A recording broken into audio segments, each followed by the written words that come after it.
Hi Snigdha Snigdha కదా పేరు. Yes, మ్మ్. sir. ఆ, ఇంట్రడ్యూస్ చేసుకున్నానా? My name is Snigdha Sindhur. Okay. I'm from AHPS అంటే Class 6 ఏహెచ్పిఎస్ and అంటే my mother's name ఏహెచ్పిఎస్ అంటే Academic Heights Public School. Okay. ఎక్కడ? Academic Heights Public School. ఎక్కడమ్మా? Chandanagar. ఓకే. మ్మ్. Chandanagar, sir. Okay. Okay. My mother's go ahead. my mother's name is Priyanka Gajula and Matru Devo Bhava. My father's name is Rajkumar Sindhur, Pitru Devo Bhava, and my sloka teacher is Jyotsna Ma'am, Acharya Devo Bhava. Very good. ఎన్ని ఎన్ని శ్లోకాస్ నేర్చుకున్నావు? All 18 shlokas నేర్చుకున్నావా? 18. 18 నేర్చుకున్నావు. Okay. యదా యదా హి ఆ శ్లోకం చెప్తావా? చెప్పమ్మా. Yes, sir. మ్మ్. यदा यदा हि धर्मस्य ग्लानिर्भवति भारत अभ्युत्थानमधर्मस्य तदात्मानं सृजाम्यहम्. అంటే ఏంటమ్మా మీనింగ్? అంటే ఆ, ద- ఆ, ధర్మం ఇప్పుడైతే ఎప్పుడైతే ఆ, ధర్మం డిక్లైన్ చేస్తుందో అండ్ అధర్మం రైజ్ రైజ్ అవుతుందో మ్మ్. అప్పుడు ఆ డివైన్ ఫోర్స్ వచ్చి మ్మ్. మేనిఫెస్ట్ చేస్తూ వెరీ మన గుడ్. ధర్మాన్ని మన ధర్మాన్ని ప్రొటెక్ట్ చేస్తుంది. కరెక్ట్. మంచి పదం వాడావు, మేనిఫెస్ట్ అని. అసలు ధర్మగ్లాని అని ఉంది కదా ఈ పదం ఈ శ్లోకంలో. అంటే ఏంటి? ధర్మగ్లాని అంటే ఏంటి? యదా యదా ఆ, హి ధర్మస్య గ్లాని. గ్లాని అంటే ఏంటి? ఆ, గ్లాని అంటే ఏమవుతుంది ఆ, ధర్మం? జ్ఞాన్ గ్లాని అంటే ధర్మం ఏమవుతుంది? డిక్లైన్. డిక్లైన్ అవుతుంది. గ్లాని అంటే డిక్లైన్ అవటం. ఓకే. ధర్మం డిక్లైన్ అప్పుడు మనకి గాడ్ ఒక అష్యూరెన్స్ ఇస్తున్నారు. ఏమని? యథా ఎప్పుడెప్పుడైతే అలా ధర్మం అవుతుందో ఇదవుతుందో నేను ఒక మేనిఫెస్ట్, మంచి పదం వాడు, మేనిఫెస్ట్ చేసుకుని వస్తున్నారు. అసలు ధర్మం అంటే ఏంటి? ధర్మం అంటే doing good deeds and the righteous thing to do. Very good, రైటెస్ట్ thing. But ఈజీగా తెలుస్తుంది అది మనకు. నువ్వు పని చేస్తే అది ధర్మమే చేసావా లేదని ఎలా తెలుస్తుంది? రైట్ ఫ్యాక్టర్స్ తోటి. అంటే ఏంటి రైట్ ఫ్యాక్టర్స్ అంటే? రైట్ ఫ్యాక్టర్స్ అంటే R for role of right అంటే రోల్ ఆఫ్ ఆర్ఐజిహెచ్డి రైట్ అంతేనా? రైట్ ఫ్యాక్టర్స్ ఏంటి ఏంటి రైట్ ఫ్యాక్టర్స్ అంటే ఏంటమ్మా? R R is the role of the doer very and good. I is intentions of the doer okay. And G is gyan. Gyan of the. Okay. బాగుంది. Gyan of the H doer. H is horizon, also known as situation. Okay. When the person is doing the thing, the situation ని బట్టి ఆ పని చేయాలి అని. Okay. టై టీ టీ అంటే? ఇస్ టీ టీ ఇస్ టైం. అంటే ఆ టైంకి మనం అది చేయాలా వద్దా, పర్ఫెక్ట్ టైమే కరెక్ట్ కరెక్ట్ పర్ఫెక్ట్ కాదండి. టైమేనా కాదా. ఎగ్జాంపుల్స్ ఏమన్నా? ఎగ్జాంపుల్స్ కూడా చెప్పగలుగుతావా? రోల్ బట్టి ఏం చేస్తారు? ధర్మం అని ఎలా తెలుస్తుంది? రోల్ బట్టి ధర్మం అనేది ఎలా తెలుస్తుంది? రూల్ ఉమ్. అది మనము చేయాలా వద్దా అది మనకు సరైన థింగా కాదా అంటే చేయడానికి మనకి అది. బాధ్యత. రోల్ అంటే ఏంటి? మనం ఏదైతే చేస్తున్నాం. ఇప్పుడు నువ్వు స్టూడెంట్ రోలు, నేను టీచర్ రోలు ఇక్కడ. అట్లానే ఇంకొక రోల్ తీసుకుంటే ఆ రోల్ బట్టి మనం చేసేది, దాన్ని బట్టి ధర్మమా కాదా తెలుస్తుంది. అంతే కదా? ఒక ఎగ్జాంపుల్ చెప్పగలుగుతావా? రోల్ బట్టి అది ధర్మమా కాదా అని ఎలా తెలుస్తుందో? అంటే ఒక సోల్జర్ ఇప్పుడు సోల్జర్ సోల్జర్ పోనీ ఎగ్జాంపుల్ చెప్తావా? సోల్జర్ ఏం? సోల్ సోల్జర్ ఇప్పుడు బ్రేవ్ గా ఉండి ఆ, మన మన కంట్రీని కంట్రీ తరపున ఫైట్ చేయాలి. Fight right. చేయకుండా బ్రేవ్ ఉండకుండా నేను ఇది చెయ్యను, నా వల్ల కాదని నా వల్ల కాదని భయపడే. ఆ, వెళ్తే అది ధర్మం ధర్మం కాదు. ఆ, ధర్మం అట్లాగే కాదు. అట్లానే శత్రువుని చంపేశాడు అనుకో, అప్పుడు మనం ధర్మం అనాలా అధర్మం అనాలా? ధర్మం అనాలి. ఎందుకని? ఎందుకంటే అతను అది అతని రోల్ కాబట్టి. అదే శత్రు అతని ఆ, రోలు. అతని రోలు టీచరు. కొంచెం అసలు పుస్తకం సరిగ్గా లేదు అని, నోట్బుక్ సరిగ్గా లేదని కోపం అయిందనుకో, కోపగించుకోవడం తప్పు, కానీ టీచర్ ఏంది, బాబుని పిల్లని లేకపోతే కరెక్ట్ చేయాలనుకుంటుంది. అదేందా డాడీ ఎప్పుడైనా తిట్టారంటే డాడీ ఎందుకు తిడతాం అనేది తప్పే. కానీ డాడీ ఒక రోల్ ఏంటి, నా కిడ్ బాగా పెర్ఫామ్ చేయాలనే రోల్కి అతను చేస్తున్నారు. Very good. హొరైజన్కి ఏదైనా ఎగ్జాంపుల్ చెప్పగలుగుతావా? హొరైజన్ అంటే ఏంటి?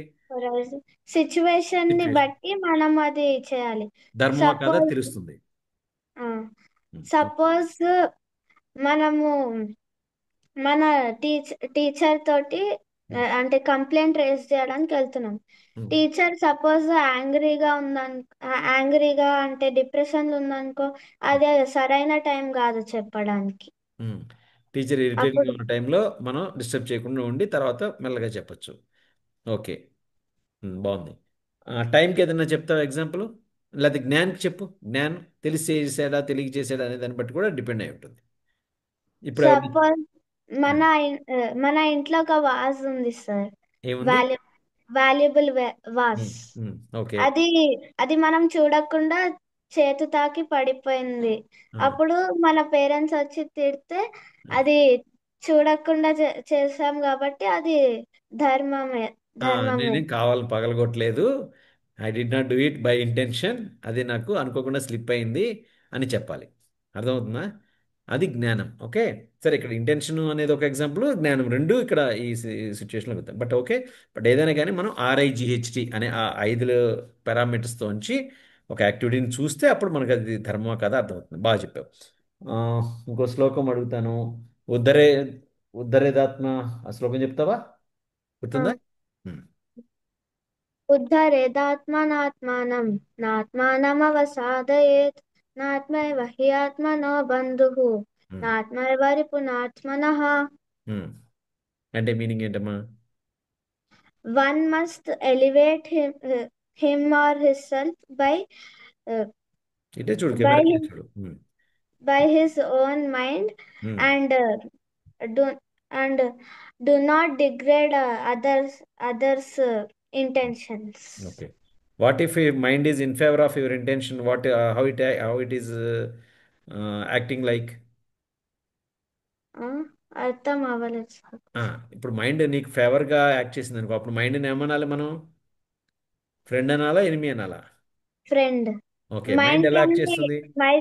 Mind can be also friend or an enemy. Enemy. Example ఏమైనా చెప్తావా? ఎప్పుడు మనకి ఫ్రెండ్గా ఉన్నట్టు, ఎప్పుడు ఎనిమిగా ఉన్నట్టు? ఆ, ఉమ్. మనకు రేపు ఎగ్జామ్ ఉందనుకో సార్. ఆ. అప్పుడు మనం ఇప్పుడు స్టడీ చేస్తే స్టడీ చేయడానికి ఇంట్రెస్ట్ అండ్ మనకి పుష్ చేస్తే అది మన ఫ్రెండ్. ఓకే. రేపు ఎగ్జామ్ రేపు ఎగ్జామ్ లో పాస్ అవుతాం. ఉమ్. ఒకవేళ స్టడీ చేయకుండా ఆడుకోవడానికి అట్లా ఏమన్నా చేస్తే ఆ, అప్పుడు మన మైండ్ ఓకే. వీక్ ఉన్న మైండ్ వీక్. డివేట్ అయిపోయింది అనుకో, అది మనకి ఎనిమిలా ఉన్నట్టు. అదే మైండ్ మనం చెప్పినట్టల్లా మైండ్ చక్కగా చేసిందంటే మనకి మనకి మంచి ఫ్రెండ్ దొరికినట్టు. అర్థమవుతుందా? ఓకే. బ్రహ్మార్పణం శ్లోకం చెప్తావా? Yes sir. చెప్పు. బ్రహ్మార్పణం బ్రహ్మహవిః ఉమ్. బ్రహ్మగ్నో బ్రహ్మణాహుతం ఉమ్. బ్రహ్మైవ తేన గంతవ్యం ఉమ్. బ్రహ్మకర్మ సమాధినా. ఉమ్. ఎప్పుడు చదువుకుంటావు ఈ శ్లోకం? ఎప్పుడని చెప్పారు క్లాస్లో? ఎప్పుడు చదువుకోమని చెప్పారు ఈ శ్లోకం? మనము ఆ, అంటే మనము ఫుడ్ ఫుడ్ తీసుకునే కంటే తీసుకునేటప్పుడు, ముందు. తీసుకునే ముందు ఈ శ్లోకం. ఏంటి దీని అర్థం? అంటే ఫుడ్ ఎవ్రీ తీసుకునే. చెప్పు. మన అంటే మన సరౌండింగ్స్ లో గానీ ప్రతి దాంట్లో గాడ్ ఉంది.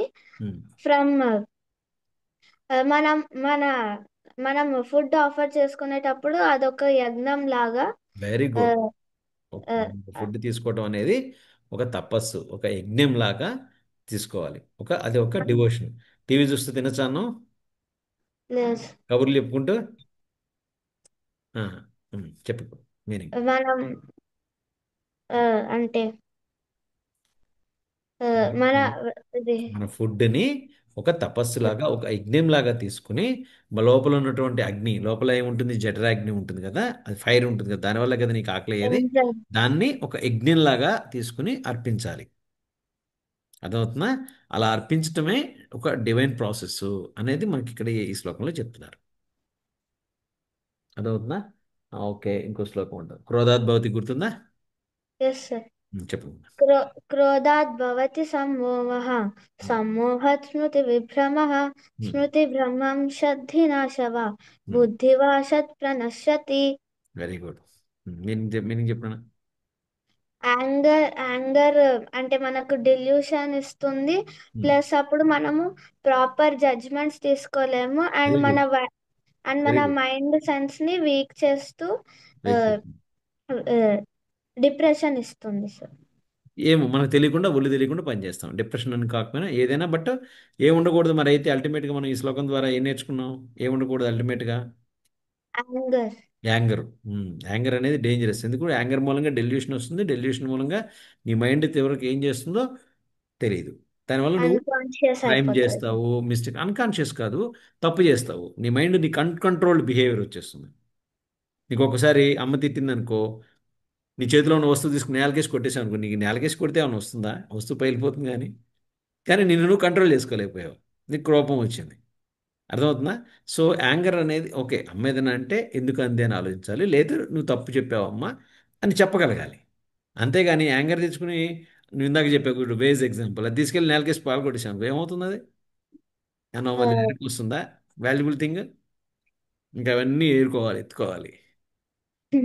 అంతే కదా. ఓకేనా? రైట్. ఇంకో శ్లోకము, క్లైబ్యం చెప్తావా? క్లైబ్యం మాస్మకం గుర్తుందా? క్లైబ్యం మాస్మగమః పార్థ, ఉమ్, నైతత్త్వయ్యుపపద్యతే, ఉమ్, క్షుద్రం హృదయ దౌర్బల్యం ఉమ్. త్యక్తోత్తిష్ట పరంతప. ఓకే, అంటే ఏంటమ్మా? అంటే కృష్ణుడు అర్జునుడికి చెప్తున్నాడు, ఉమ్, వీళ్ళంతా మీ బంధువులు, మీ బంధువులే, కానీ వీళ్ళు అధర్మం వైపు వెళ్తున్నారు. నువ్వు ఇప్పుడు చేసే పని ధర్మంని ప్రొటెక్ట్ చేయడానికి అండ్ యుద్ధం చేయడానికి వచ్చినావు. ఇట్లా నీ అవును. మైండ్ డీవియేట్ ఆ, చేసుకోవద్దు. ఆ, అది హృదయ దౌర్బల్యం. హృదయ దౌర్బల్యం అంటే మైండ్ వీక్ అయిపోవటం. హృదయ దౌర్బల్యం అది చెప్తావా లేదా అని చూస్తున్నాను. Very good. నీ మైండ్ దౌర్బల్యం అంటే వీక్ అయిపోకూడదు. చెప్పు. వీక్ వీక్ అయిపోకుండా బ్రేవ్ గా పోరాడాలి. బ్రేవ్గా ఉండాలి. పరిస్థితులు ఎట్లా ఉన్నా సరే నువ్వు భయపడకూడదు. నువ్వు ఇంత గొప్ప యోధుడు అయి ఉండి ఇంత వీక్ మైండ్ ఏంటి నీకు అని గాడ్ చాలా సీరియస్గా అర్జునుడికి చెప్పారు. కాబట్టి మన మైండ్ కూడా ఎప్పుడు స్ట్రాంగ్గా ఉండాలి, రైట్గా ఉండాలి, అంతేగాని వీక్గా ఉండకూడదు. ఓకేనా? వెరీ గుడ్, బాగా చెప్పావు, బాగా నేర్చుకున్నావు శ్లోకాలు. ఓకేనా? Very good, you will get certificate and medal. Okay, later నేను పంపిస్తాను. Very good job.